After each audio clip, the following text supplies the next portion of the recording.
Urgent, the Ukrainian armed forces gave the occupiers a real beating on the front line. Our gifts landed right on the heads of Russian soldiers.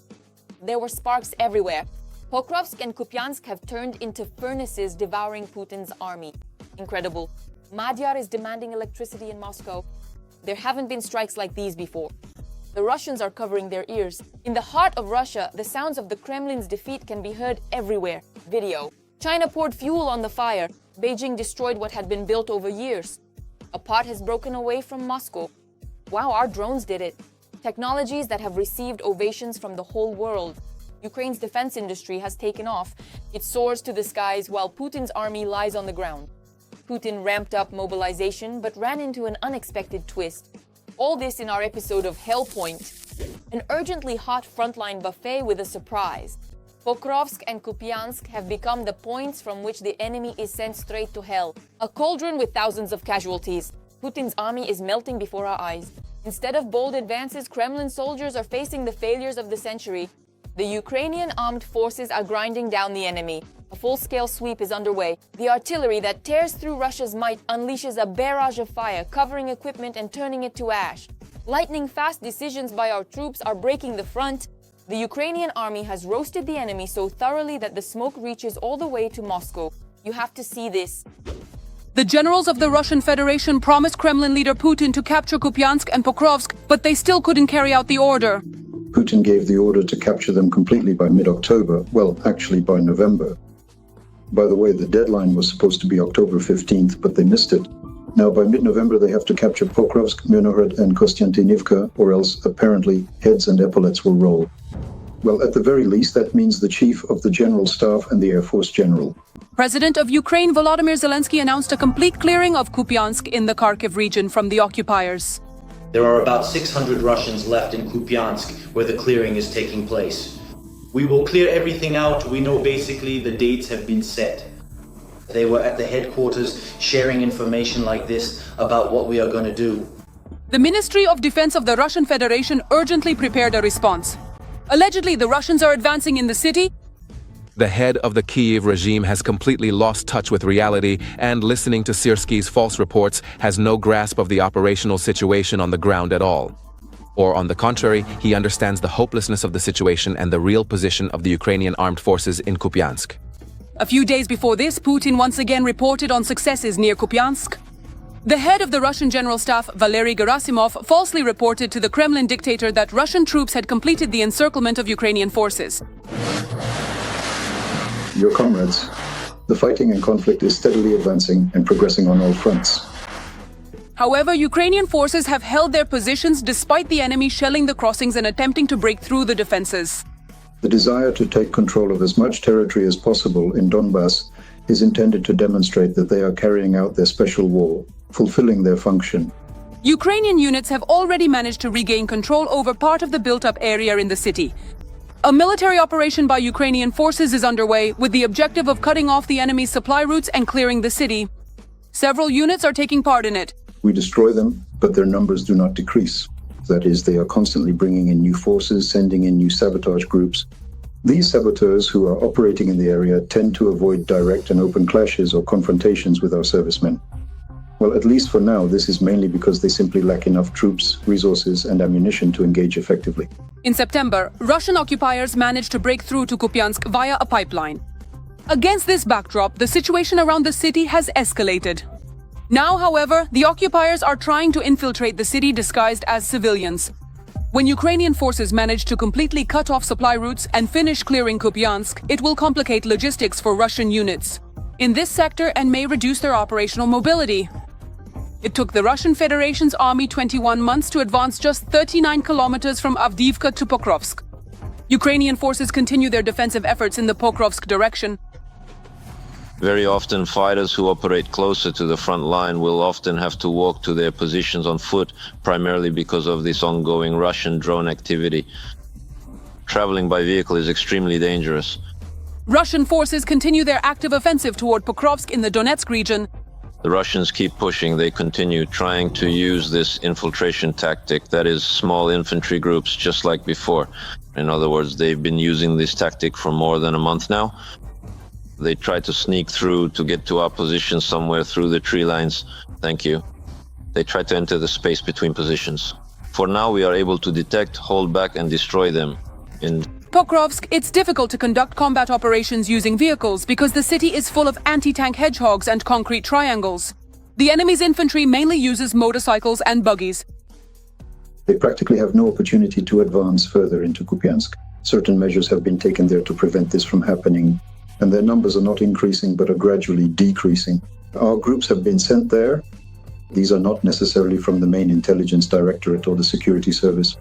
In general, as reported by the media, the Russians have concentrated a 170,000-strong army on this section of the front. There is a clearing operation underway against those sabotage groups that broke through. They slipped into the city between our military positions. We need to understand that the front line on the map is just a line, but in the field, on the ground, it consists of military positions. And there is a certain distance between them. That's where saboteurs can sneak through. What complicates the defense of the city is that the occupiers from the Russian Federation entered Pokrovsk wearing civilian clothes. The Russians move through the city as if they are civilians, and then they start combat operations. The groups that the Russians use consist of 2 to 3 people, or sometimes, using the terrain, they can sneak through. The defense forces manage to replenish their supplies, reinforce their units, and stop the enemy's attempts to cut off the Pokrovsk-Mirnorod highway. Cheap Marines, assault troops, and those mechanized brigades I mentioned to you, that's the main thing. Today, they are the main barrier for the Russians on the Pokrovsk front. All these guys, they're all doing great. In recent days, the armed forces of the Russian Federation have had no successes in Pokrovsk. Altogether, there are 260 to 300 Russian servicemen in the city. 26 to 30% of all combat actions on the front are taking place in Pokrovsk. Moreover, the use of KABs accounts for 50% of all deployments. The deployment of cabs is focused on Pokrovsk, so you understand how tough it is for our guys. In Pokrovsk, as we told you, there are a couple hundred people, maybe from 260 to 300. The situation in the Kupiansk and Pokrovsk directions remains dynamic. The fighting continues. The Russian army is suffering enormous losses in the Pokrovsk direction. Hundreds killed in just one day. And that's just in this area. Reports in local publications show a large number of dead occupiers in the buildings and tree lines.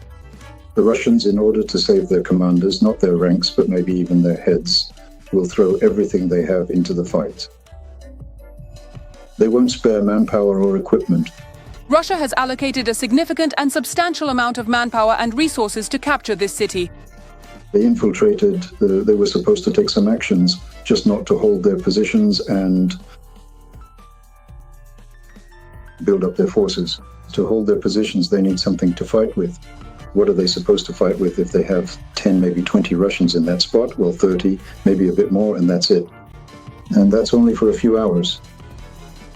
They blocked the possibility for such groups to enter Kupiansk. They were already met with control. And those who remained are basically doomed where they are. If they want to save their lives, it would be better for them to surrender, because otherwise they will be destroyed. Disregarding the lives of their own soldiers simply in order to please Putin and to present any kind of advance, no matter how small or insignificant, as a supposed victory. A catastrophe for the Kremlin. A blackout is coming for Moscow. Madyar has given his final warning. As soon as tomorrow, the sky could awaken to a new wave of strikes. Drones are ready to hit where it hurts the most. The enemy is in panic. Their leadership is scrambling while our weapons operate without mercy or hesitation. What the Ukrainian forces have done is a real shock. A video you want to watch over and over again. The whining of the Russians is getting louder and louder. But will it drown out the roar of our drones' engines? We'll find out in just a moment. Ukrainian drones are striking the Russian energy system more and more frequently. On the night of November 5th, Ukrainian UAVs attacked energy infrastructure in the Vladimir and Oryol regions. In Vladimir, the strike hit a 750-kilowatt substation in the suburbs. Local residents claim that the city was attacked by missiles, not UAVs.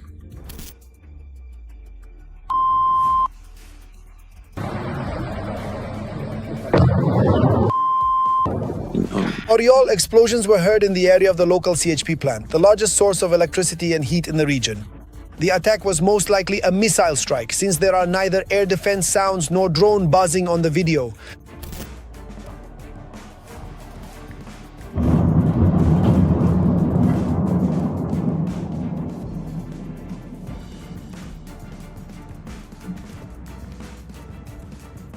That was a really big bang. This is already the second attack on the Oriol CHP plant in the past week. On October 31st, it was hit by Neptune cruise missiles.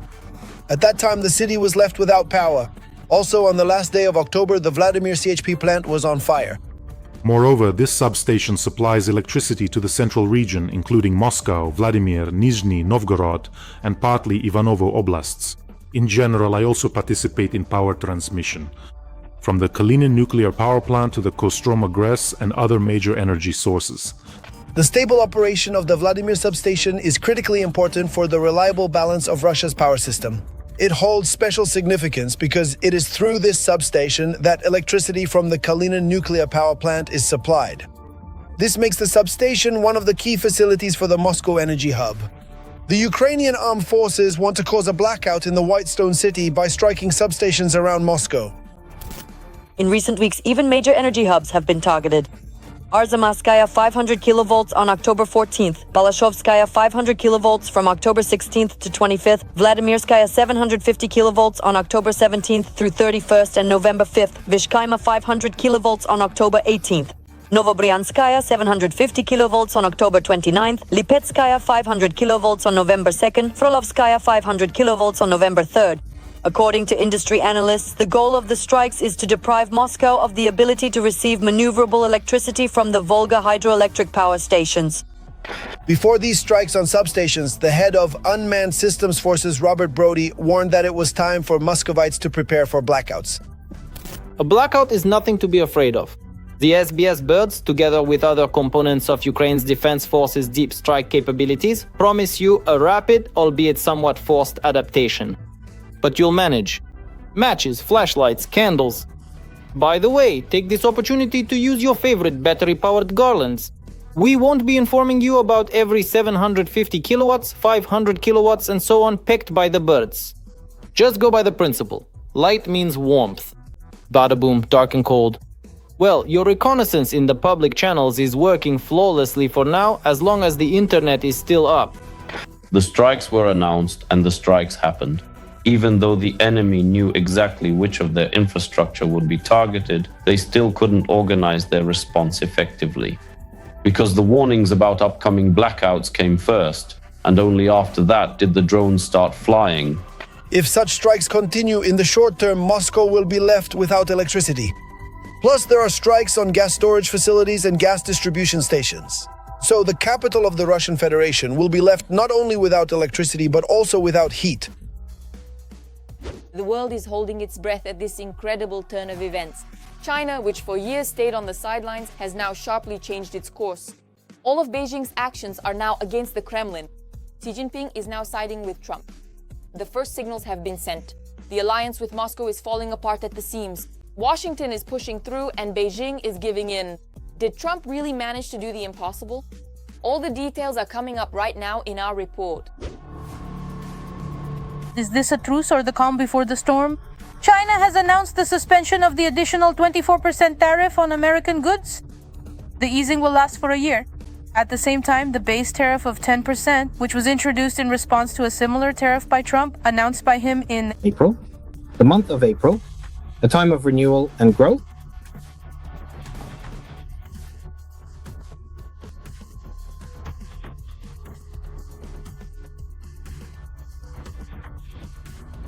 The decision to update the agreements was made after a meeting between Donald Trump and Xi Jinping, Reuters reports. Thanks to this, tariffs of up to 15% on certain types of agricultural products from the US were also lifted. From an economic standpoint, China and the US cannot be, let's say, not just in different camps, but also with different workers. In fact, they are in different camps because they are competing over which of them is the leading economy. The Chinese Ministry of Finance stated that they are suspending all tariffs imposed on March 4th on soybeans and other U.S. agricultural products, including corn, wheat, sorghum, and chicken. It was stated that the decision was made in accordance with the consensus reached during economic and trade consultations, describing the relationship, connection, or interaction that takes place between China and another country, region, or entity. And most notably the United States. The US and China have also agreed to establish direct communication between their armed forces. As stated by Pentagon Chief Pete Hexa, this will help prevent potential conflicts between the countries. Another step China has taken towards the US is refusing to import Russian oil. According to Bloomberg, large companies and small private enterprises in China have canceled nearly half of their oil shipments from Russia after the US imposed sanctions on Rosneft and Lukoil in October. And when the question arises of whom China will choose, Russia or the US, one must understand a simple thing. There is the US and its largest state is California. And California's economy is equivalent to 2 Russian economies, just one state. The US in America is like 2 economies of the Russian Federation. Of course, for China, the US is far more important than Russia. Putin absolutely does not want to let go of one of his few remaining partners, so he sent his prime minister with greetings to Beijing. As a result of the negotiations, the parties signed about 10 documents on cooperation in the fields of energy, space, and high technologies are tools and systems developed through scientific knowledge to solve problems and make life easier, such as computers and smartphones. And from America, interestingly, there are losses in the territories. According to the Ukrainian Foreign Intelligence Service, Russia is sinking ever deeper into economic dependence on China. Raw material projects in the Far East and Siberia are turning the region into a resource base for China, while local communities are left out of the promised benefits. Shock in enemy headquarters. New Ukrainian drones are entering the arena. Their appearance is a sign that from this moment on, problems are beginning for the Kremlin. A technological breakthrough that destroys old notions of war. Mavics are becoming a thing of the past. Our birds strike precisely and flawlessly. Those who thought they knew how the battle would go were mistaken when they saw the results of these engagements. It's incredible. Russian soldiers refuse to go to their deaths when these latest drones are in the sky above them. So could this breakthrough become a turning point? Don't miss this and more in the report coming up in just a few seconds. Every voice matters. Join our community, support independent journalism, and help us bring you the truth from Ukraine. Become a member of Ukraine today. Join us now. Reconnaissance, fire adjustment, and striking targets by dropping munitions. Is the Chinese drone Mavic perhaps the main weapon of the Ukrainian armed forces in the war against the occupiers? And now Ukrainian industry has begun supplying domestically produced Mavic-type UAVs to the front lines. Mr. X personally invested and created the Ukrainian Mavic, and we will see it soon. We have already delivered the first 1,000 of them to the battlefield. Compared to the Chinese Mavic, the Ukrainian counterpart has a greater flight range and can carry a heavier payload. It is used both for reconnaissance and for strike missions. The importance of the emergence of Ukrainian drones in this niche is hard to overestimate because there are huge problems with the supply of Mavics to Ukraine. DJI has banned sales to Ukraine, piously declaring that its products are not intended for military purposes, so drones have to be purchased from third parties. The security issues are obvious. The Pentagon has banned any use of DJI drones which send data back to the manufacturers. DJI has also added security features that make it impossible for the latest models to fly in geo-blocked zones, including Ukraine, without extensive hacking. Ultimately, sovereign drone production is a key strategic capability for the future. The Chinese drone Mavic has its counterpart called Shmavic, and despite the ironic name, it has already been certified and comes with some serious features. Shmavic is positioned as a tactical reconnaissance drone designed to carry out operational tasks on the front line, unlike the civilian Mavic, which is mainly used for aerial photography and videography. Shmavic is built for combat conditions. It has an operational range of up to 15 kilometers, a flight duration of up to 60 minutes, and is equipped with a reliable navigation system resistant to interference. As early as last year, the government announced its interest in replacing Chinese drones. Currently, manufacturers have already completed certification of Ukrainian Mavics, and production has been established. As of today, it is impossible to completely replace the fleet of Mavics currently operating in Ukraine in the short term. Our weapons manufacturers already have designs in development that meet the needs of our security and defense forces. Now it is necessary to scale up this production and minimize the number of foreign analogs as much as possible, transitioning to domestic models. There are already numerous Ukrainian analogs of the Mavic, including Ukrporter, Yaitia, and the magical Shmavik. They are larger than Mavic drones, equipped with long-range jamming resistance, and are more expensive. However, they may turn out to be more economical due to their greater reliability. For us, the key indicator is not the price per drone, but the cost of a single mission. While a typical Mavic performs about 60 missions per drone, our systems average around 300 missions per unit. With a comparable purchase price, the cost of a single mission is 5 times lower. And this means that the military units operating our drones gain a much greater overall economic benefit. Drone manufacturer? Independent UAV production is the most important element in modern warfare, and Ukraine knows this better than anyone. Since short-range drones and long-range strike UAVs have become the most crucial elements of national defense. Putin went for it, signed a new law, and is already preparing new cannon fodder, full-scale mobilization. There aren't enough people at the front, so Plan B has been put into action. However, the Russians themselves are resisting. No one wants to go to the front lines, so the Kremlin is pressuring those on leave. They're trying with all their might to turn the tide. A sudden order to find volunteers to guard oil refineries from Ukrainian drone strikes. The life or death roulette has begun. Could it be that the world's second largest army is not immortal after all, and the stock of heroes for the special military operation has been noticeably depleted? All about this in the following report. The cannon fodder conveyor. Putin has signed a law for year-round conscription into the Russian army. We feel confident, determined, and without seeing... Let me introduce something new to you right now. The new law allows military enlistment officers to operate without breaks, and dodging service will become even harder. Well done indeed. Victory will be ours. Absolutely. Victory will be ours. But this optimistic and hopeful mood will, unfortunately, soon leave these brave heroes.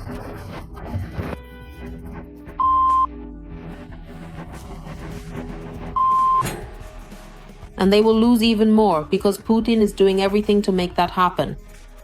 According to the new procedure, recruitment into the army will take place throughout the entire year, from January 1st to December 31st. In December, and not just during the spring and autumn drafts, there are important events and developments occurring. This is what is referred to as a special military operation, a term that is used to describe a particular set of military activities that are considered to be different from regular warfare. According to the new rules, draft notices can now be posted in the state electronic register, and the deadline to report to the military enlistment office must not exceed 30 days from the date the notice is published. They are already taking place across the territory of the Russian Federation, and first and foremost, they have affected citizens of the Central Asian republics. In addition, it should be noted that this decree will lead to an increase in the number of Russians who will leave the territory of the occupying country. I would like to remind you that as a result of the so-called first wave of partial mobilization, according to estimates from the Russian side itself, more than 1.5 million citizens of this country left the territory of the Russian Federation. At the same time, Putin signed another law that allows reservists to be involved in guarding critically important infrastructure facilities. Russian media note that this is about strengthening control over military and energy.